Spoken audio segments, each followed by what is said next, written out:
Queridos, com muita alegria, depois de ouvir estas palavras, as bochechinhas ficaram vermelhadas de emoção. Obrigado, pastor.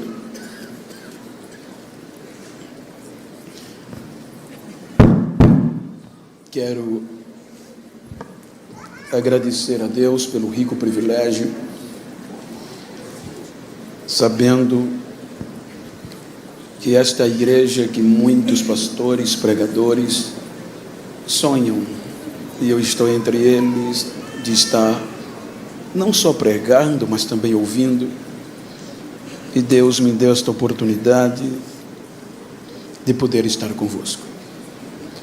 Sendo assim, quero agradecer o carinho do pastor Paulo Freire, a sua credibilidade, a honra me dada, juntamente com sua muito digna esposa, irmã Leia, bom revê-la, pastor Jair Bueno, com sua família, como vice-presidente, em nome deles, externo a minha gratidão a todo este coeso ministério, composto de homens capazes, dos quais não sou digno de estar entre eles, tendo em vista a minha pequenez. Contudo, reverencio a cada um, em nome de Jesus. Quero também registrar a minha gratidão ao pastor Carlos Eduardo, coordenador geral da IJADEC, e a todos que com eles compõem a coordenação, a esta união jovem. Deus abençoe. E ao Lucas Bueno, presbítero Lucas, que com tanto carinho, há cerca de um ano atrás, tive o privilégio de estar fazendo um lanche onde ele estava, e ele já me convidou com a anuência do pastor Paulo, e eu quero agradecer o carinho, o cuidado, a receptividade da minha chegada do aeroporto, ou no hotel que foi me pegar em Itapervi, ou em Alphaville, junto com o diácono Enéas, pastor Diego, pastor Maurício. Muito obrigado pelo carinho, cuidado de me conduzir. Queridos, e rever um filho, tive o prazer de pastorear a sua vida, foi meu secretário quando estava, hoje eu sou co-pastor da cidade do Rio Largo e região metropolitana de Maceió, e pastoreei congregação por cerca de 15 anos, e tive o privilégio de acompanhar como obreiro o Wellington, a Valquíria. É muito bom revê-los, os tenho como filhos, e em nome deles externo a minha alegria de rever todos os amigos aqui presentes. Eu quero ler o texto proposto na temática Romanos capítulo 12, para não me tornar redundante, lerei o versículo 11, onde o texto diz, não, eu estou lendo na versão contemporânea, não sejais vagarosos no cuidado, mas sede fervorosos no espírito, servindo ao Senhor. Queridos, este é o texto escolhido para o impactados pelo Espírito, e quero tomar por base esse texto para, com a graça de Deus, vivermos o que o apóstolo Paulo orienta a igreja em Roma. Bem sabemos que o texto aqui, ele é bem categórico, e o termo que os irmãos usaram para o tema é impactados. A palavra impactar no nosso vocabulário é ser alvo de um efeito causado ou deixado por uma ação. Então, com base em ser alvo deste efeito deixado por uma ação, quero falar-lhes acerca do privilégio que os gentios tiveram em serem impactados por este efeito. Quando nós analisamos o contexto histórico literário, diz que havia uma petição dos crentes em Roma, tendo em vista que a igreja em Roma, ela em sua maioria era de gentios, também com judeus, e uma boa parte que saíram na diáspora, quando houve o contexto da perseguição em Jerusalém. Então, chegando em Roma, observem que Paulo ainda não tinha entrado em cena. Quando Paulo é salvo como apóstolo para ser apóstolo aos gentios, o texto e o contexto histórico diz que agora, depois que ele aparece no cenário, trazendo um evangelho diferente na concepção, não na essência do que era pregado em Jerusalém, pois a Bíblia diz em Atos que os apóstolos em Jerusalém pregavam o evangelho baseado em circuncisão, ainda vinculado à lei. Quando Paulo começa a pregar em Antioquia, ele impacta com a sua concepção.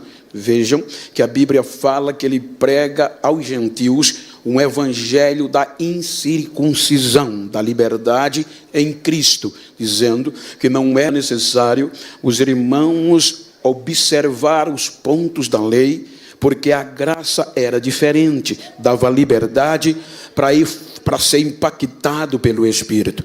Então, em síntese, os irmãos hão de convir que esta notícia chega a Roma. Paulo, ele chega no contexto europeu, na Macedônia, anda por toda a região grega romana, porém não tem o privilégio de ir a Roma, mesmo desejando estar. Aí é onde alguns eruditos dizem, e o texto faz menção desde o capítulo 1, que Paulo ansiava em ir, mas por razões superiores ele não pôde estar, respondendo porque os irmãos em Roma questionavam como eles podiam ser impactados, ser cheios da plenitude de Deus. Então, vejam que quando Paulo vai escrever a carta, ele faz menção de que por muito tempo queria estar com os irmãos.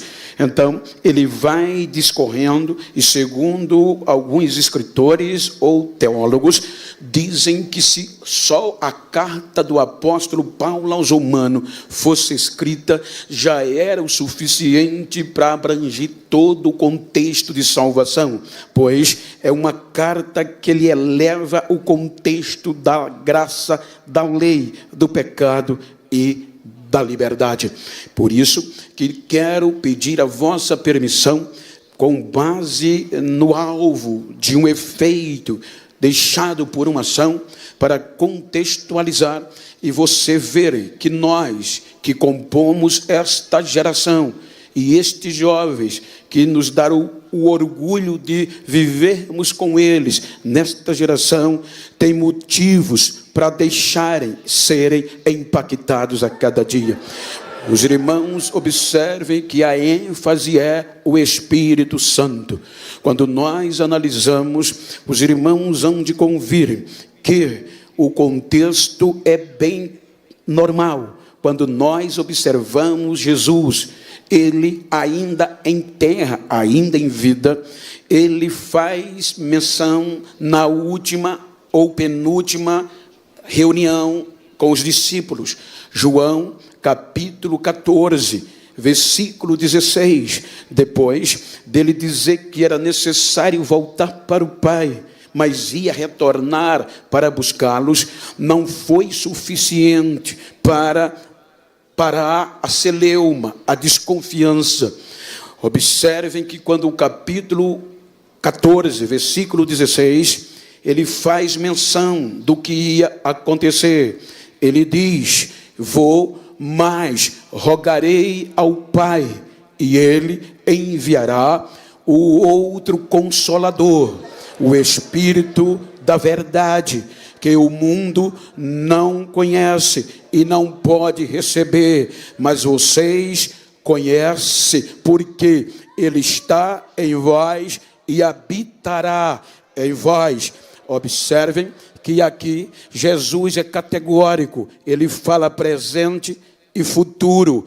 Ele está em vós e estará em vós para sempre. Observem que o contexto sempre aqui, no nosso vocabulário, é a totalidade do tempo. Então, quando Jesus diz isso, é baseado em um contexto. Depois da ressurreição, quando ele aparece aos discípulos, ele diz aos discípulos, ou seja, Lucas 24, 49, ele diz: ficai na cidade, até que do alto sejais revestido de poder. Ou seja, vejam que a palavra revestir, ela tem dentro do seu contexto um elemento signativo de repetição, ou seja, é um prefixo de re, quer dizer, vai acontecer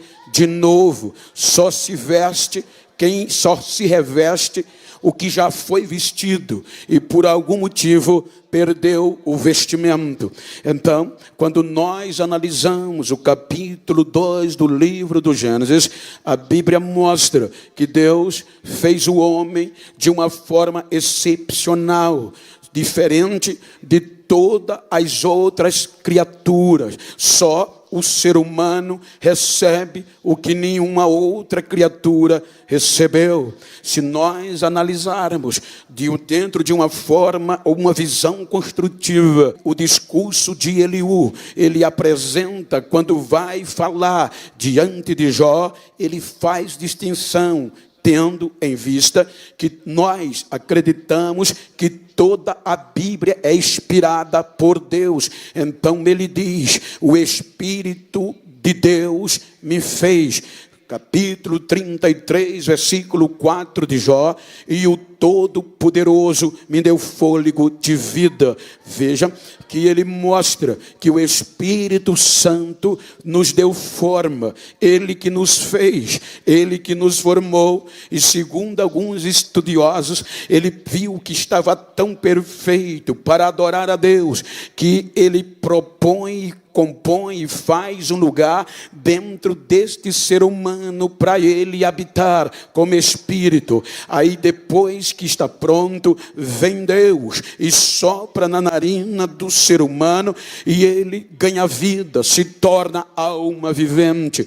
Porém, você observe que sem o Espírito Santo, o homem não se relaciona com Deus, porque o Espírito é a profundidade, é a essência do próprio Deus, e Deus soprou no homem. Agora, o ser humano está criado, cheio, completo, total do Espírito Santo. Então, ele agora, vejam o contexto de contundência desta palavra. Desde a queda de Lúcifer, não subia mais louvor como nós vimos hoje, e nem adoração a Deus, porque como o hino foi cantado, as águas prevaleciam. Então agora a terra tem de novo um ser que vai louvar e adorar o Criador. Então, diz o capítulo 2, versículo 8 do Gênesis,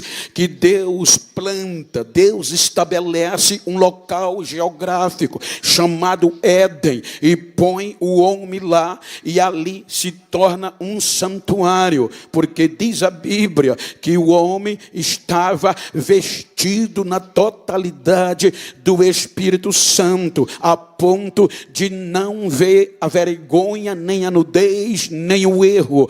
Então, Deus vinha todo final de tarde ou virada do dia, e o homem o adorava, o louvava, dialogava, e tinha relacionamento entre Adão e Deus, entre Eva, Adão e Deus. Porém, veja que o capítulo 3, ele traz a catástrofe, ele traz um dano tão terrível que mexeu com todo o universo, porque só do Éden, só os seres humanos ligava terra a céu, e Deus descia uma vez por dia. Porém, o pecado vem pela desobediência e o homem cede à tentação. O ser humano peca, o pecado entra. E quando o pecado entra, tira as vestes, tira a totalidade da presença do Espírito Santo do homem. Então, quando Deus vem no final da tarde, o local de adorar não tinha ninguém. O ser humano, desprotegido da presença de Deus, ele se esconde por trás das árvores. E como Deus, o seu princípio legal, ele é divino, ou seja, ele dá a oportunidade de o homem se defender. Então ele diz: aonde tu estás? O homem diz: estou escondido. Por que você está escondido? Porque eu estou com medo, eu estava com medo, porque eu estou nu. Então Deus diz: quem te mostrou que estavas nu? Vejam que este nu, o homem não tinha veste como nós, ele vivia, mas o vestimento do Espírito Santo era sobre ele na totalidade. Então, quando ele perde, se torna nu, aí vem a transferências de responsabilidades. Em suma, que eu não quero deixar crédito. Então, em suma, o pecado vem, deixa o homem nu, e agora diz a Bíblia que o homem é destituído da presença de Deus.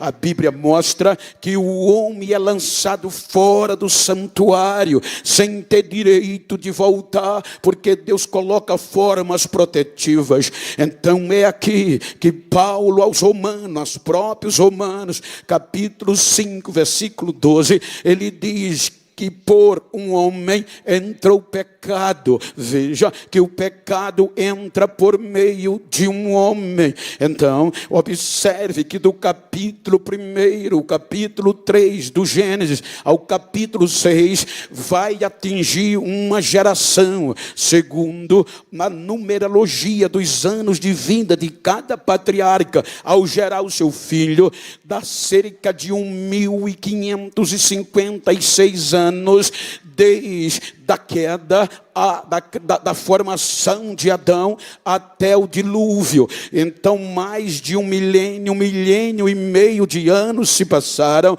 Aí é quando Paulo diz: e o pecado passou a todos os homens, porque todos pecaram. Observem que desde a queda até o Gênesis, Deus não desistiu do ser humano, mas o pecado prevalecia, o pecado impedia, e o homem continuava nu da presença de Deus. Então vem, Deus pune com um dilúvio, mas a Deus preserva 8 seres humanos. Agora eles são preservados. Vem o capítulo 11, e só 8 do Gênesis, e agora só tem 8 seres humanos com vida sobre a face da terra. E qual é o propósito de Deus? Uma nova aliança, porque a primeira foi quebrada no Éden. Então Deus faz uma nova aliança com o ser humano.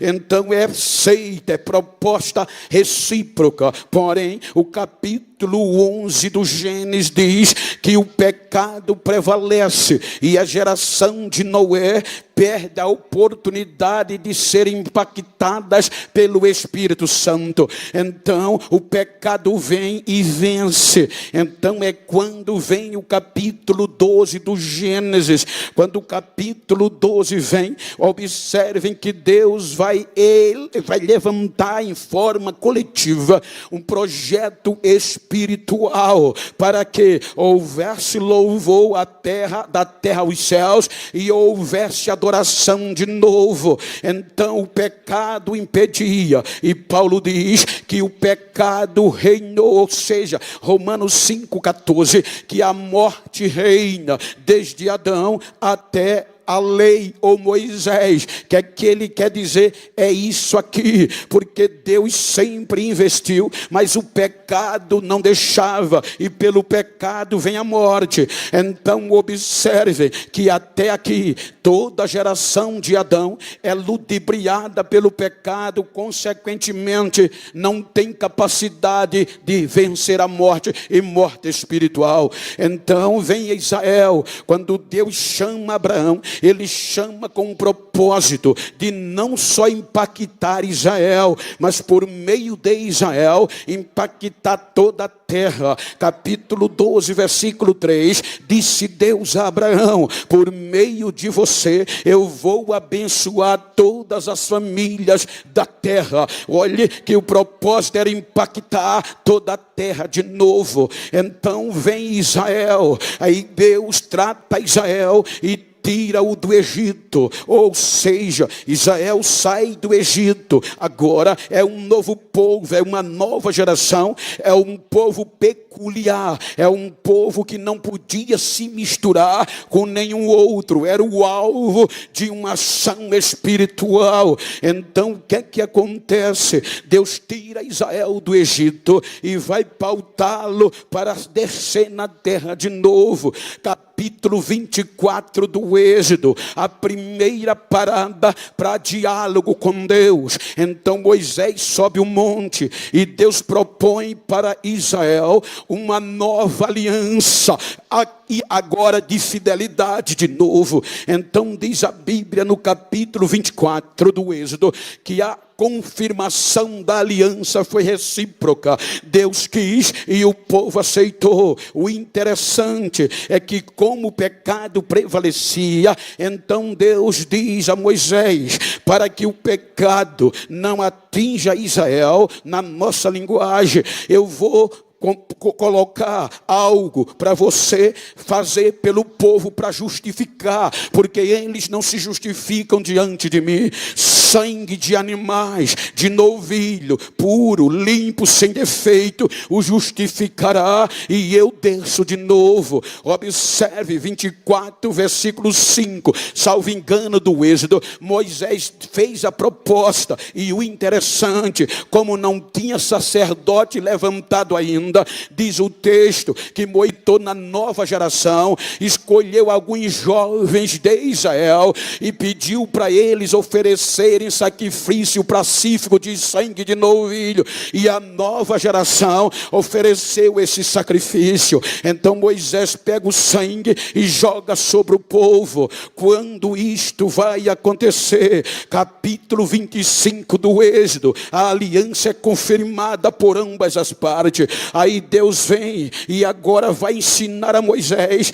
como de novo preparar um lugar, porque o Éden foi destruído. Vai parar um lugar geográfico para ele descer e ter louvor, ter adoração, ter sacrifício e de forma coletiva ser adorado só por Israel. Veja que ele começa a construção da obra no capítulo 25 do Êxodo e só vai terminar no capítulo 40. Aí o capítulo 40 diz, versículo 33, que Moisés levantou o tabernáculo, acabou a obra. Versículo 34, aí a nova geração sacrifica, agora tem sacerdote, sacrifica, agora tem sangue de novilho justificando, e a nuvem, a glória de Deus desce no meio do arraial, e aquela geração é impactada pela presença de Deus. Observe, a glória desce de novo, uma vez por ano. Em Adão era uma vez por dia, agora por conta do pecado é uma vez por ano. Todo Israel se reunia para impactados ser pela presença de Deus. Era o dia da remissão, era dia da expiação, era dia de renovar o relacionamento, pois a glória enchia a casa e o povo ficava satisfeito. Vem o templo e com o templo segue a mesma liturgia. Então Deus aprova a construção do templo e Deus ratifica o endereço fixo na terra. Ele diz que toda oração que fosse feita do templo em Jerusalém, ele ia ouvir, porque os ouvidos dele estavam atentos e os seus olhos, e ele disse: aqui eu morarei. Por isso que todos os judeus a partir daqui só orava voltado para Jerusalém, porque em todo o planeta Terra era o único lugar impactado pela presença e a glória de Deus. Oração só dali.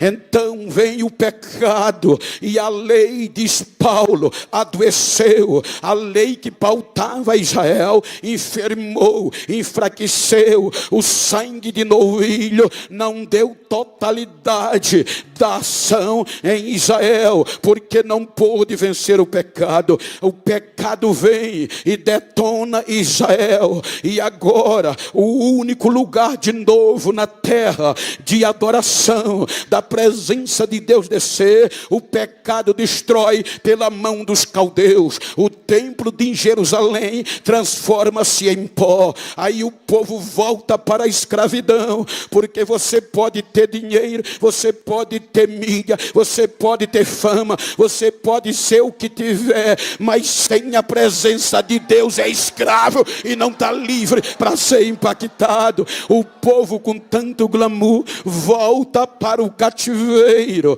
e vão sofrer. Olha a bondade de Deus. Ele vai buscar Israel, só o caco, só os pedaços, só o bagaço, e traz de volta para Jerusalém, e usa Ageu para dizer: recomece, que a glória da segunda casa vai ser maior que a primeira. Em outras palavras, eu não desisto. A nova geração do recomeço não valorizou, e o pecado prevalece. Quando o pecado prevalece, aí Deus diz: não vou mais me revelar, eu não vou mais descer, eu não vou mais dar visão, eu não vou mais mandar profeta. Mas o lindo é que esse Deus termina o Velho Testamento dizendo que não vai desistir. Ele diz que vai enviar alguém, e nas suas asas vai trazer salvação.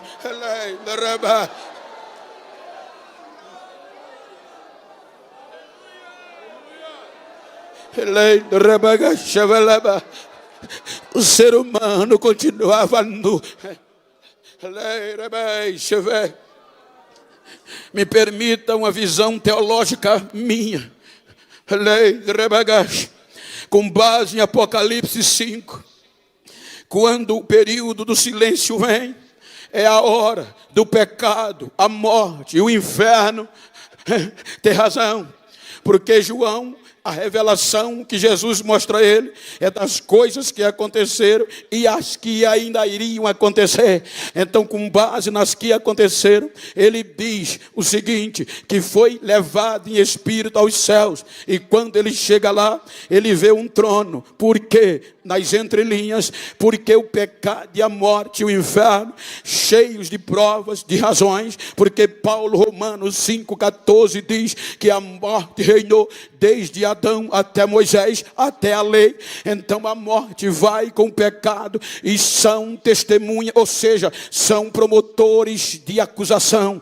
Agora eles pedem a Deus o juízo final, porque os anjos caíram e foram julgados sem direito a apelo e nem direito a recursos, ou seja, dentro de uma súmula vinculante, dentro de um processo legal. E como o devido processo legal do direito é um princípio divino, eles pedem jurisprudência. Já houve um julgamento porque nós erramos e já fomos condenados à morte. Então ele chega agora e diz: olha aqui, está aqui as provas, desde quando eles caíram até aqui. Então uma ilustração da minha mente. Agora, com base em Apocalipse, aí a acusação, ela vai mostrar as provas e vai escrevendo o escrivão, digamos assim. E era tão profunda contra nós que uma parte do livro não compõe. Vira o verso e começaram a escrever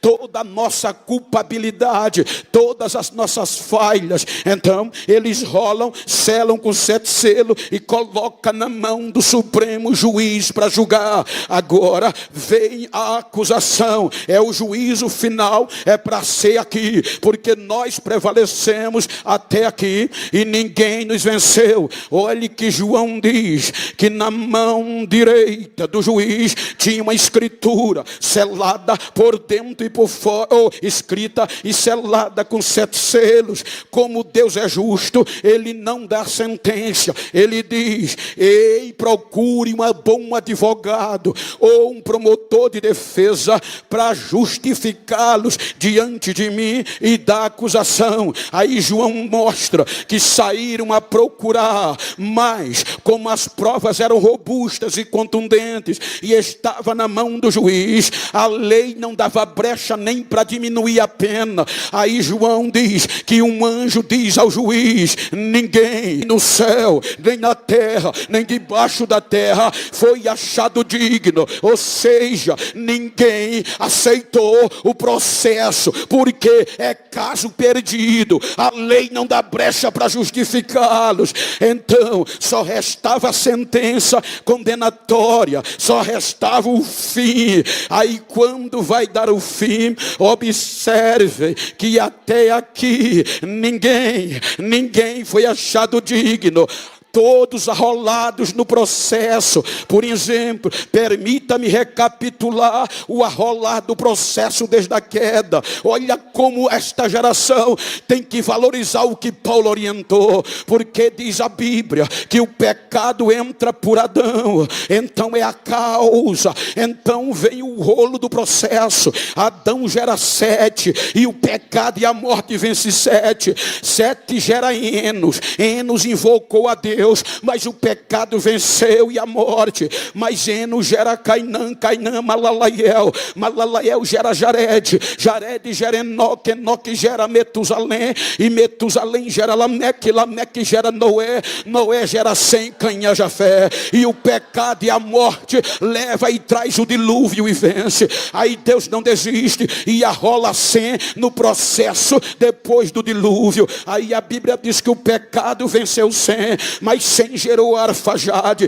Geração vai, geração vem. Arfajade gera Elar, Elar gera Eber, Eber gera Reu, Reu gera Peleg, Peleg gera Naor, Serug, Serug gera Naor, Naor gera Terá, e Terá gera Abraão. Olha quantas personagens arroladas no processo. Aí Deus chama Abraão: meu amigo, você é o pai da fé, mas não venceu o pecado e a morte detonou-lo. Mas Abraão gera Isaac, Isaac a Jacó. O pecado vence. Jacó tem 12 filhos: Rubem, Simeão, Levi, Judá, Zebulon, Assé, Naphtali, Gad, Dan, José e a Benjamim.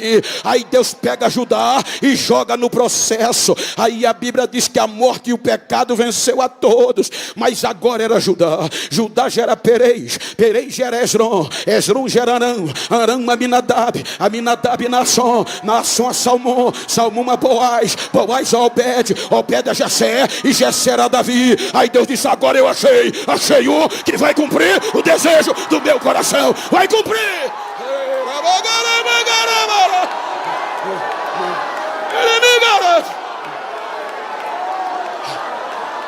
O pecado vem e vence Davi.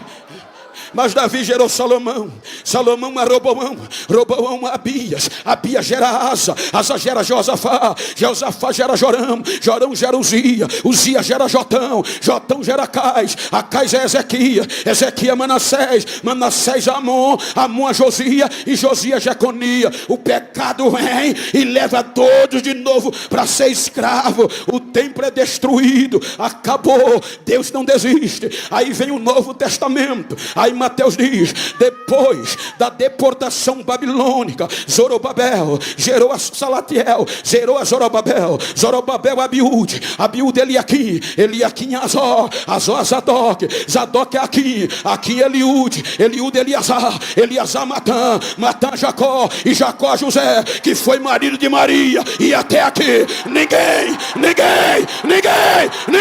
conseguiu vencer.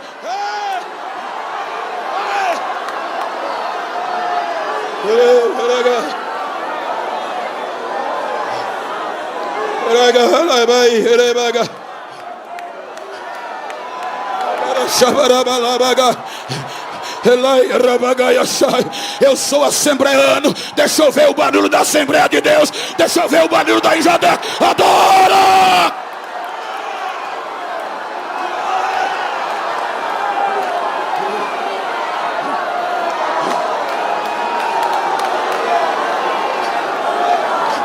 Deixa-me correr.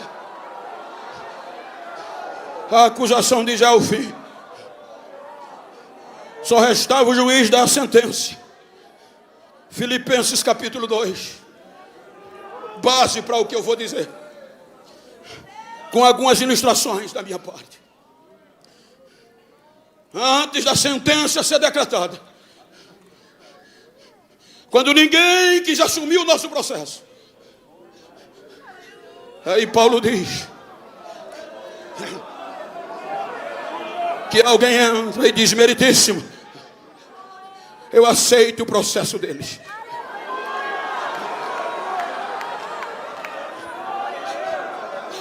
O meritíssimo diz: eu aceito.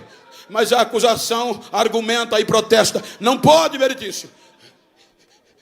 Ele não pode advogá-los. Com qual argumento vocês dizem isso?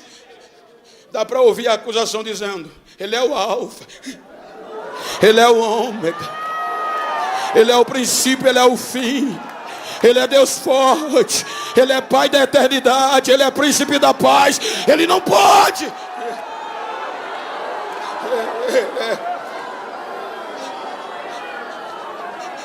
Aí o juiz tinha que dar razão à acusação, porque o argumento fazia sentido.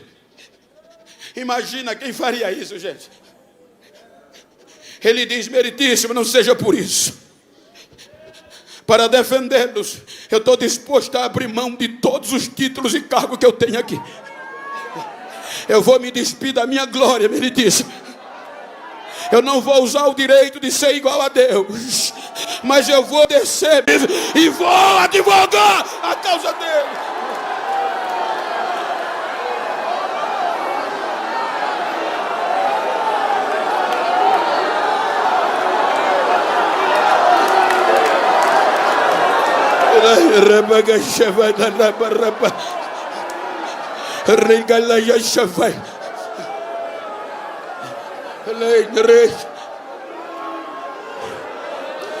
O meritíssimo suspende o julgamento, que o julgamento final era para ser aqui, até que o processo de novo seja desenrolado e justificado ou não. Aí diz Paulo aos Gálatas: cumprindo a plenitude dos tempos, Deus envia seu filho, nascido de mulher, debaixo da lei, para resgatar os que estavam condenados já pela lei. João diz que ele amou o mundo de uma tal maneira que aceitou a proposta de dar o seu único filho, para que todo aquele que nele crê não morra, mas tenha o direito de viver eternamente de novo e serem revestidos do poder. Em síntese, ele vem 29 anos em oculto, com algumas exceções, e desde que ele nasceu, como todos que vieram, o pecado vem. 29 anos aceitando, trabalhando no processo.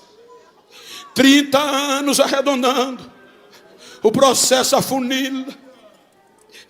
Porque por melhor que seja o advogado, quando ele debruça em um processo e não tem alternativa nem de diminuir a pena, O melhor caminho é abrir mão do processo e largar o cliente. Quando o processo afunila, não há brechas, não há justificativa para nos absolver. Aí Isaías diz que ele toma sobre si o processo que era nosso.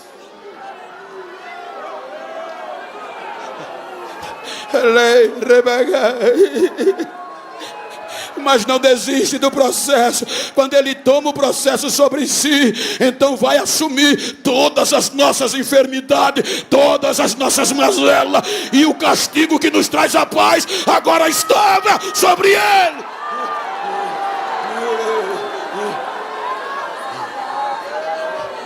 E agora vai ser condenado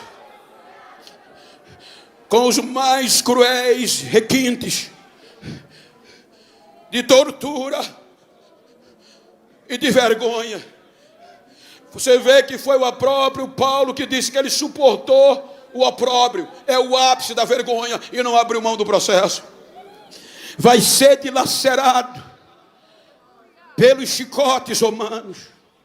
Vai ser exposto à vergonha pública. Mas ele não desiste do processo. Crucificado e exposto numa cruz. Aí Mateus diz que meio-dia o processo se afunila ao último ponto.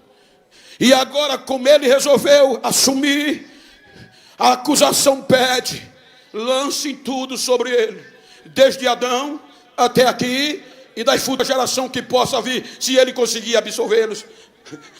Aí Deus lança todo o nosso pecado, toda a nossa culpa, desde Adão até ao fim, sobre ele.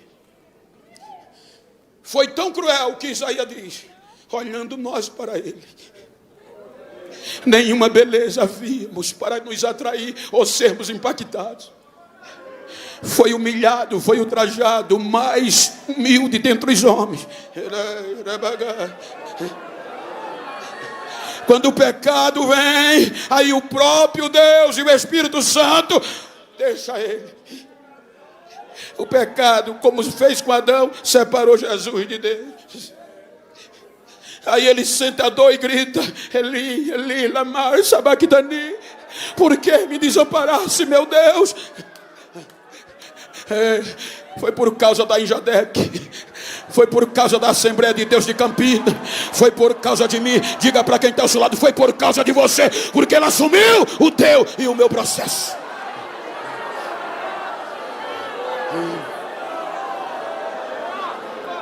Agora, com pecado nosso, aí a morte diz: agora eu pego ele. 33 anos não consegui. Aí o pecado vem, o nosso, e ele. Aí a morte diz: agora eu pego. 3 horas da tarde, a Bíblia diz que ele expirou, morreu. Eu estava estudando o contexto do poder da morte, no contexto científico da autólise, e eu achei interessante, eu já falei até isso, só recapitulando, que a ciência diz que o poder da morte é tão tremendo que ela vem em fases e etapas, por conta do pecado. Então, nós estamos sarados, a maioria está aqui, está sarado.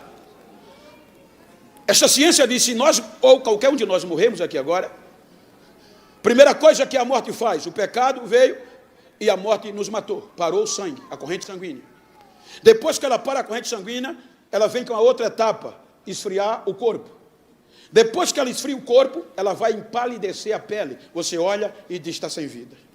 Ela tem de 0 a 12 horas para fazer esse processo. Quando ela termina, vem a putrefação. Já que está decomposto, a putrefação vem no organismo de dentro para fora e vai trabalhar para apodrecer. Ela tem de 13 a 24 horas. Com 24 horas, o homem já está podre.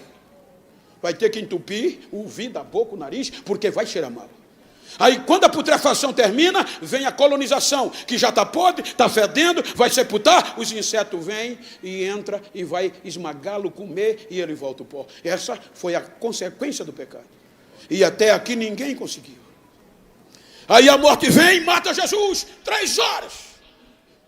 4 horas da tarde, já era para ele estar pálido ou empalidecendo.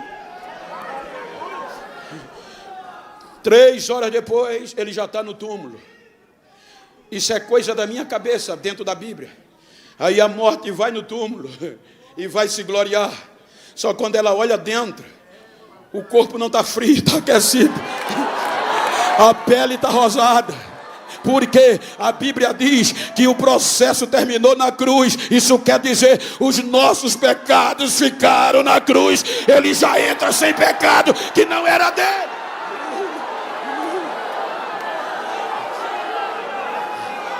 Aí a morte tem paciência e diz, mas ela tem 12 horas, eu vou esperar. 3 horas da manhã do segundo dia, ela entra e está aquecida do mesmo jeito. Aí ela se desespera e grita pela decomposição, que até ali era congêneros, eram aliados um do outro. Decomposição, nunca vi isso desde a queda até aqui. O corpo dele já está com 12 horas, ainda está rosado, está aquecido, não está ficando pálido. O que é que houve? A decomposição diz, eu não pude entrar. Porque o que é que ela faz? Desde Adão, quando morria, ela rastreia do pé à cabeça. Encontrou pecado, encontrou engano, ela entra. Veja que se você ler a primeira carta de Pedro, capítulo 2, versículo 22, é a resposta dela. A morte pergunta, o que é que está acontecendo? Ela diz, eu rastreei, mas não encontrei nele pecado, nem na sua boca achei engano. Ele não pecou, ele não enganou, ele é puro, ele é santo, eu não posso entrar.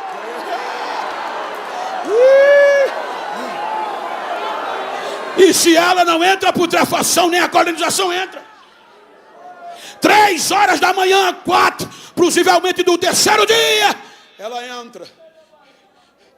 E o corpo estava do mesmo jeito. Os ferimentos não estavam inflamando. Você está vendo a diferença? Você pode, porque ele é a primícia dos que dormem. Porque se você analisar o Antigo Testamento antes de Jesus, alguém foi ressuscitado. Aquele homem que Eliseu foi jogado na cova, ressuscitou, mas só estava os ossos, a morte venceu. Lázaro foi ressuscitado, mas já estava podre, a morte venceu, foi encontrado pecado. Então agora não tinha pecado, então sem pecado, os buracos não podiam inflamar, os ferimentos. Você está entendendo por que ele ressuscitou com a mão do mesmo jeito? Aí quando dá o terceiro dia de madrugada, a morte desespera e diz, pecado, está do mesmo jeito. A decomposição, a putrefação, a colonização, diz que a culpa é sua porque você não entrou. O que aqui aconteceu? O pecado responde em Hebreus 4,15. Ele diz, eu fiz o que pude, em tudo eu tentei, mas em nada. Ele pecou, ele é santo, ele é santo, ele é santo, ele é santo.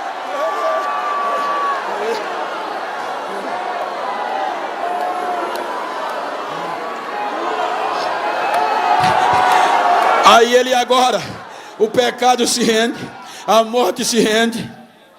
Aí ele desce a mais baixa profundeza da terra, para onde a morte levava todos até aqui.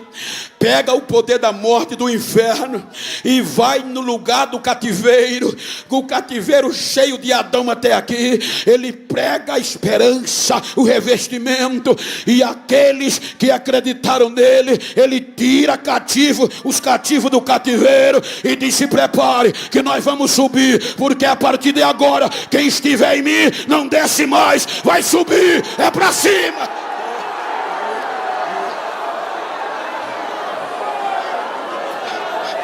Aí papai dos anjos, tira a pedra, que eu vou cortar a corda da morte. Disse, aí vai chegando Maria Madalena com um vaso. Quando entra, tem mais ninguém. Ela ia colocar bálsamo nas feridas, mas nem isso ela encontrou. Só os lençóis. O desespero bate. Os anjos dizem, por que choram? Porque roubaram o corpo do meu Senhor. Não roubaram não. Ele voltou a viver. Ele está vivo. Ele venceu. Ele venceu. Ei, chacoalha quem está ao teu lado aí. Diga, levante a cabeça. Seja impactado. Porque ele está vivo. Ele está vivo. Ele está vivo. Ele venceu.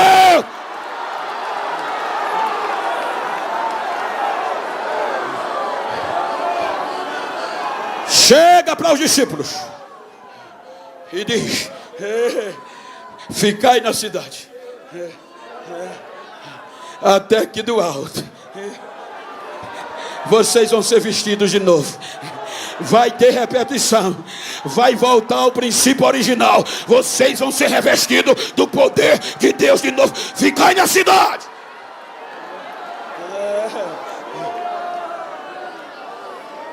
Volta ao Pai. E quando volta, João conta no Apocalipse 5. O julgamento vai recomeçar. Companheiro, o juiz dá ordem de recomeço. E a acusação não vem, porque já não tem o que argumentar. E dentro do direito, se o crime, se o processo é cívico, ou seja, crimes leves, o processo é arquivado. Mas quando o processo é criminal, o julgamento é remarcado. Por isso que tem Apocalipse 20, o final ficou para o Apocalipse 20. Aí o juiz, sem a acusação comparecer, João disse que chorava muito, porque ninguém assumiu o processo. Aí ele disse que quando um anjo olha, não viu, na minha linguagem, não viu a acusação, e ninguém comparecia. Aí ele disse que um anjo viu o advogado entrando. Aí ele corre para João e diz: João, para de chorar, João. Precisa chorar mais não. Aí João diz que já viu entre os 4 seres viventes e os 24 anciões. Aí o anjo diz: eis o leão da tribo de Judá, a raiz de Davi. Ele venceu, ele é digno de tomar o livro, de quebrar o selo e de o ler. João, ele é digno, foi morto, mas está vivo, e com o sangue ele comprou, ele trouxe de volta a Deus homem, tribo, raça e nação, e os fez adorador. Traduzindo, vai ter louvor, vai ter culto, vai ter adoração de novo na terra, João.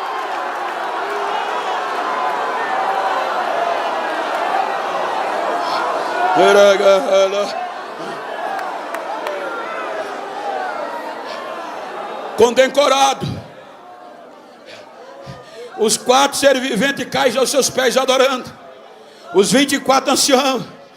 Aí papai diz: todos os anjos o adorem. Imagina o céu o adorando. E enquanto adorava, Deus disse: te dou o nome, senta à minha direita, e eu te dou o nome que é sobre todos os nomes, e é o teu nome. Todos os joelhos vão se dobrar e toda língua vai confessar que tu és o Senhor, o Senhor, o Senhor.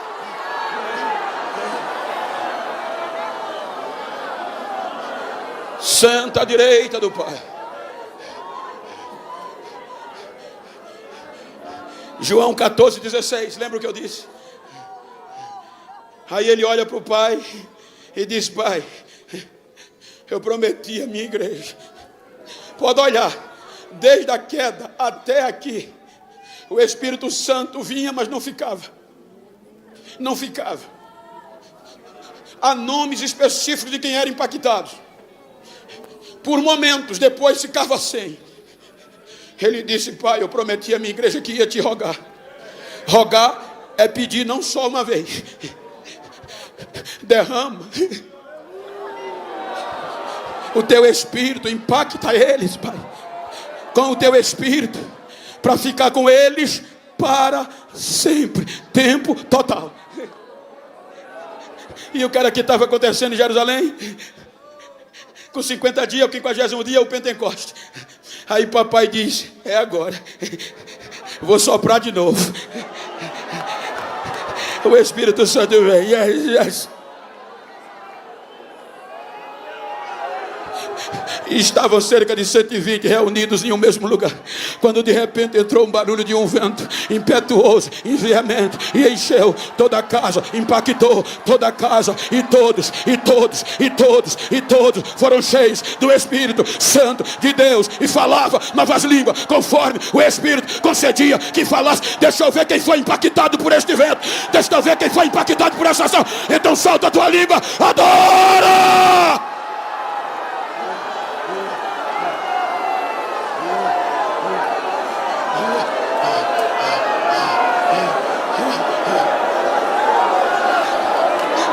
Aí, para chatear, Paulo diz aos Romanos capítulo 8: portanto agora, nenhuma, diga para quem está ao seu lado comigo, diga: portanto agora, nenhuma condenação a mais para quem está em Cristo Jesus, porque não anda segundo a carne, mas segundo o Espírito. Por quê? Porque a lei de vida no Espírito de Cristo Jesus me livrou, me absolveu da lei, do pecado e da morte. Estou livre, vou adorar. Estou livre, vou ser cheio. Estou livre, vou adorar.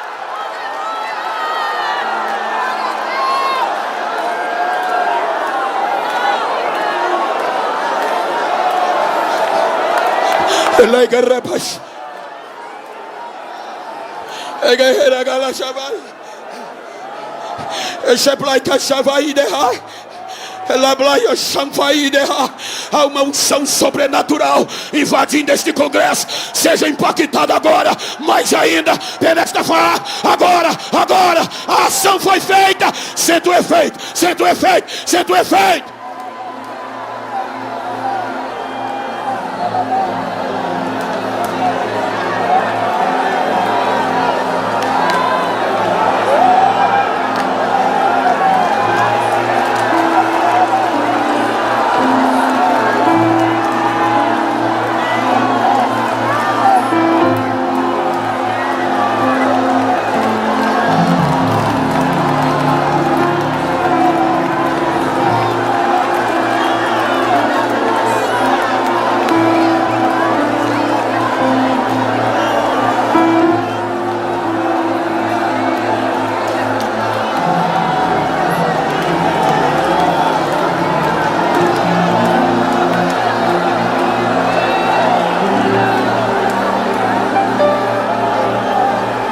Sejam fervorosos, servindo a Deus em espírito de fervor.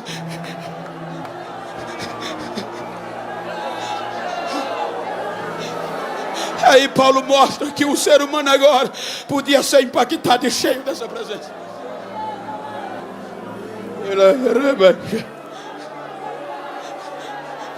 Aí ele diz aos Coríntios: não sabem vós, capítulo 6, 19 e 20, que o corpo de vocês é templo do Espírito Santo de Deus, e é gentios, e que ele habita em vós, e que vocês não são de vós mesmos. Por isso glorificai a Deus em espírito e no vosso corpo, que pertence a Deus e não é de vocês. Quantos cultos tinha no dia de Adão? Diga para quem está ao seu lado: uma vez por dia. Diga a ele: sabe quantos cultos tinha no período de Israel? Uma vez por ano. Pergunta a ele, diz agora. Diga: 24 horas por dia, 7 dias por semana, 30 dias por mês, 365 dias por ano. Porque lá era no Éden, depois era no templo, agora eu posso adorar no carro, na igreja, em casa, no trabalho. É 24 horas impactado por esse Espírito. Fique de pé com bondade, com permissão do pastor.